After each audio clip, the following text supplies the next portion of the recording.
Hello everyone, welcome back to the show. I'm your host, Arwen Herman. We're here at the Kosher Food Wine Experience in New York City, and we're going to be checking out some of the most innovative wines and food on the kosher market today. Let's take a kosher look.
Creating kosher food is really a labor of love.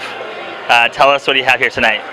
So basically we have our $100 burger, which normally we sell on our food cart in Manhattan and Brooklyn, and it's a smaller version, almost a slider version of it, with a side of coleslaw, deconstructed, so no bun, with caramelized onion and empanada chip as well. And that's a very popular thing that we have, as well as our wood-smoked brisket that we're carving on the board very shortly as well. How did you create the $100 burger? We already had a burger that was very, very unique, and the name actually was after my son originally, the Rafi Burger, and it was a good name, but people were looking for something more catchy.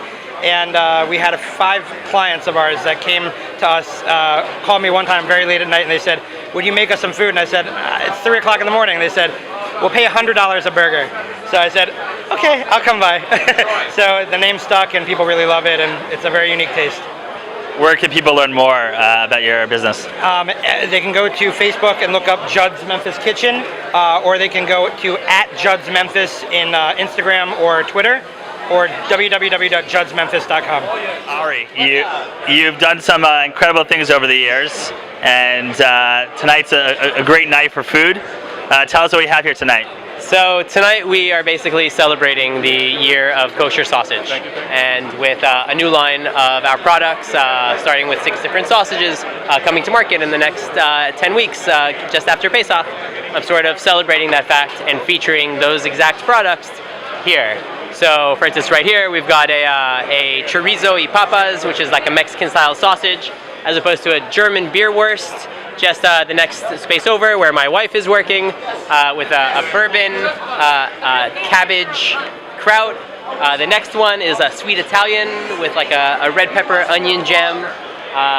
We're gonna be playing with pepperonis tonight, and andouille, and even stuffed derma, cowboy kishka style, using my smoked schmaltzes. Of course, the standards. I can come here as Brisket King without serving my brisket. Though interestingly enough, it seems that I am by no means the only brisket in the house tonight. I've seen at least, I think, 4 other brisket sliders. So, in good company. But yeah, and the Herzogs would never let me come back without serving my Texas Smokehouse cholent. I didn't plan on serving any cholents this year, and they were really quite adamant. So it's as good as it gets, and down on the corner. How did you pick sausage to create? That's a pretty crazy question. It was sort of the one thing in the barbecue realm that I had never made myself. Thank you. You're welcome.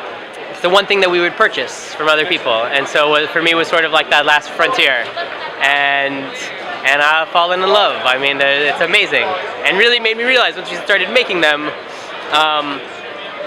how much of a missing niche it is in the kosher market, where there are a bunch of fancy hot dogs out there, but not really any true sausages. So my goal is to change that this year. So tell us what we have here tonight. All right, we're at the KFWE New York, and we're at the Herzog table, and we have some amazing wines that we're just introducing today. We have a Lake County Cabernet Sauvignon that we're showcasing today. It's 2014. We also have a Rutherford Cabernet Sauvignon that we're showing today.